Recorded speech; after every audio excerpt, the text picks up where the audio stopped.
அறிவு செறிந்த வார்த்தை எது? பார்ப்போம் வாருங்கள். அறிவு செறிந்த வார்த்தையானது தூய ஆவியின் இயற்கைக்கு அப்பாற்பட்ட கொடை. இதன் மூலம் ஒரு மனிதனின் கடந்த காலம் மற்றும் தற்போதைய நிலவரம், அவனது குடும்பம் மற்றும் நாடு ஆகியவற்றை அறிய முடிகிறது. இவற்றை மனிதனின் சாதாரண அறிவின் மூலமாகவோ, கேட்பதன் மூலமாகவோ, படிப்பறிவின் மூலமாகவோ அறிய இயலாது. நத்தானியேல் தம்மிடம் வருவதை இயேசு கண்டு, இவர் உண்மையான இஸ்ரேலர், கபடற்றவர் என்று அவரை குறித்து கூறினார். நத்தானியேல், என்னை உமக்கு எப்படி தெரியும் என்று அவரிடம் கேட்டார். இயேசு, பிலிப்பு உம்மை கூப்பிடுவதற்கு முன்பு நீர் அத்திமரத்தின் கீழ் இருந்தபோதே நான் உம்மை கண்டேன் என்று பதிலளித்தார்.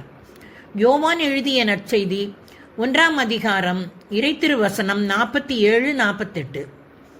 அறிவு செறிந்த வார்த்தையானது இயேசுவின் வாழ்க்கையிலும் வெளிப்பட்டது என்பதை மேற்கண்ட வார்த்தையின் மூலம் அறியலாம்.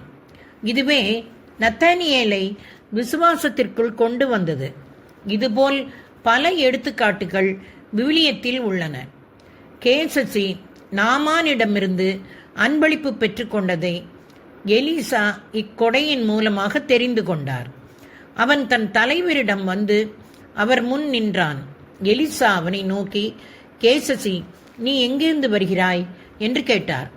அவன், அடியேன் எங்கும் செல்லவில்லை என்றான். அதற்கு அவர், அந்த ஆள் தேரினின்று இறங்கி உன்னை எதிர்கொண்டு வந்ததை நான் ஞானத்தால் அறிவேன் என்றார். 2 அரசர்கள் 5 அதிகாரம் வசனம் 25-26.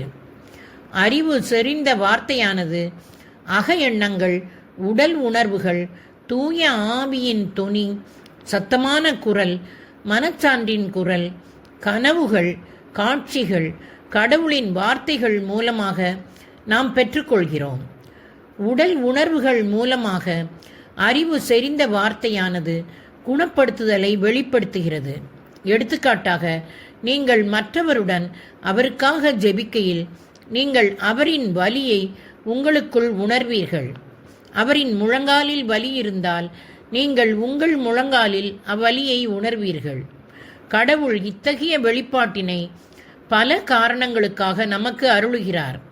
முதலாவதாக, கடவுள் அந்த நபரை அறிந்திருக்கிறார் என்பதை உணர்த்துவதற்காகவும், இரண்டாவதாக அந்நபரை குணப்படுத்துவதற்காகவும், மூன்றாவதாக அவரை சமாதான பாதையில் நடத்துவதற்காகவும், நான்காவதாக அவரின் நம்பிக்கையை அதிகப்படுத்துவதற்கும் இவ்வகையான வெளிப்படுத்துதலை நமக்கு கடவுள் அளிக்கிறார். தொடர்வோமா நண்பர்களே?